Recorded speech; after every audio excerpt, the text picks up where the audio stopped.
Hey everyone, here's what we did in math today. Sorry this is a little bit late, but we did lesson 7 in math. It's about linear and nonlinear functions. So far everything we've done in this chapter has been linear. We've been looking at the patterns, we've been looking at a constant rate of change, we've been looking to see if things are consistent. What we're going to start to see is now there are some things called nonlinear functions where the pattern is not the same. There is not a constant rate of change. So that's what it says on this next page. I'm going to zoom in, or not zoom in, but just kind of get this here where you can see it. In the previous lesson, you learned that linear functions have graphs that are straight lines. This is because the rate of change is constant, right? Constant means it doesn't change. Nonlinear functions, these are new, are functions whose rate of change are not constant, and then therefore their graphs are not straight lines. They're going to have curves and other little bends and twists in them. So how can you tell? Because here's what you're going to see today. You're going to see a lot of questions like this. Determine whether it is linear or nonlinear, and then tell me why. So if you look at this example, we're just looking at the x's. Can you see a pattern in the x numbers, right? 2, 4, 6, 8. Obviously there's a pattern there, right? Adding 2, adding 2, adding 2. So the x's have a constant rate. Then you check over here with the y's and see if the y's have a consistent rate, right? The same thing happening. From 50 to 35 to 20 to 5. What is it doing every time? And you can use a calculator if you need help on that. Subtract them. 50 minus 35 is 15. 35 minus 20 is 15. 20 minus 5 is 15. So the x's are all behaving the same way. The x's are always counting by 2. The y's are always counting down by 15. And so that means it is linear. You can see right here, x's increases by 2. The y decreases by 15 each time. This is a constant rate of change, which means it is linear. And that's the big idea today. Because look what's going to happen on number 2. On number 2, you've got x's that go 1, 4, 7, 10, adding 3, adding 3, adding 3. But if you look at the y's, you've got 1 to 16, 16 to 49, 49 to 100. 1 to 16 is plus 15. 16 to 49 is adding 33. See how these are different? And then even 49 to 100, that's an even different number as well. These are all different. It's not like this where everything was the same, everything was the same. Here you have different changes. That is not okay.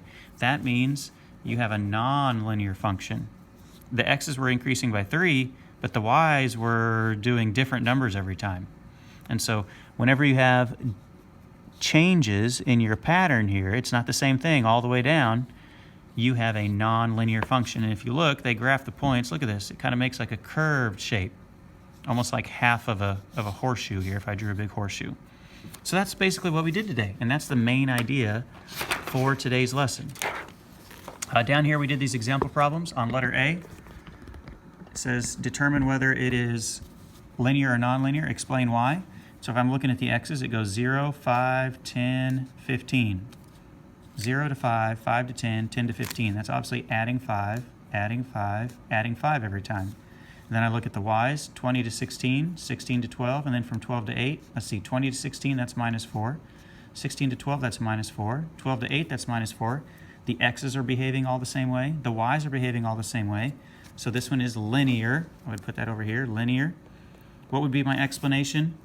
Because it does say to explain. My explanation would be there's a constant rate of change. Constant rate of change is x was adding 4 every time, x was adding 5, about messed that up, x was adding 5, the y's were subtracting 4. So basically you just describe what was going on, right? The x's were adding 5 every time, the y's were subtracting 4. Over here on letter B, the x's go 2, 4, 6, 0, 2, 4, 6, so that's plus 2, plus 2, plus 2 every time. But now look at the y's. 0 to 2, that's plus 2. 2 to 8 is plus 6. Right now I know that I'm done. This is nonlinear. And it even continues. 8 to 18, that's plus 10. See how those are all different down there? 2 plus 6 plus 10. That means you have nonlinear. And my explanation can be there's no constant rate of change. There's no constant rate. My handwriting is bad today, I'm sorry. You could say the x's went by 2, but the y's did not have a pattern, right? The y's did not behave the same way. Sometimes they might give you one that looks like a table with going up and down, and it might have real life information, like this is real life information, the amount of calories that a tiger cub should eat every week.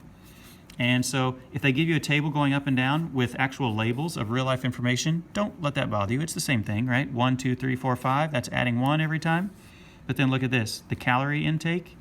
Is this doing the same thing every time? I don't know, those numbers are kind of big, right? So look what they did right here. They did 1,000 minus 825 and got 175. So this first one is plus 175. And then for the next combination, they did 1185 minus 1,000 right here. And look what they got. They got a different answer. As soon as you get a different answer, you can move down here and say nonlinear.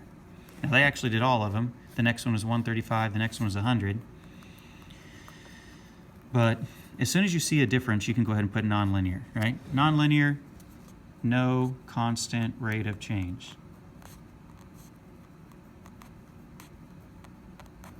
Okay, sorry about that. Down here on example 4, they ask, what about a situation like this, where you're doing something squared, right? Right here's the formula. Their formula is a equals s squared. And you can see here, 1, 2, 3, 4, 5, that's counting by 1, but look, this is not. Plus 3, plus 5, plus 7, plus 9. That is not going to work. Anytime, this isn't really part of the lesson, anytime they give you a function or an equation like this, or they give you something like this, or they give you something, it doesn't have to have x and y, it could have something like this, you know, it could have all sorts of weird stuff in it. They might ask you, are these linear? Are these nonlinear? The way you can tell, nonlinear, right? Nonlinear, anything that has an exponent, right? See how this has to the third power? Anything that has an exponent, like second power, third power, fourth power, it is always, always nonlinear. Second power is nonlinear, third power is nonlinear. Any power besides, like this is obviously x to the first, they don't ever write it in there. The x to the first is all you can have to be linear. Like this is linear, this is good. This has an exponent, so it's nonlinear. Right here, you have a fraction, but fractions are okay as long as the x is in the numerator, because this is like 1/5. So that's okay, that is linear. You can have fractions, that's all to the first power. Now this one is not, and here's the reason why. This is nonlinear. Why is this one nonlinear? If I told you to plug 0 right here for this, like if I told you to put 2 in here, you could do 16 divided by 2, that would be 8, and then 8 plus 10, you could get your answer. If I told you to put 0 right here, this question is impossible. You cannot divide by 0. If you try to divide any number, not just 16, if you do any number divided by 0, your calculator is going to say, error, can't do it. And so if you ever have an exponent, you're going to pick nonlinear. If you ever have a variable in the denominator, the bottom of a fraction, you're going to pick nonlinear. Also, if they did something weird like a square root sign, that would be nonlinear. If they did a cube root, that would be nonlinear. If they did absolute value with some stuff inside, that would be nonlinear as well. Okay, that's basically what we did today, guys. So I'm going to put some questions on the McGraw-Hill site. You're just going to basically get some charts like this where you have to like just look at the pattern, and if it's consistent here and here, you're going to put linear. But if it changes, like this one's actually nonlinear, because look, it does +2, and then it does +3, and then it does +4. So this one's going to be nonlinear. So that's basically what you're going to do, and I will be excited to see you all in class tomorrow. Have a good one, everyone.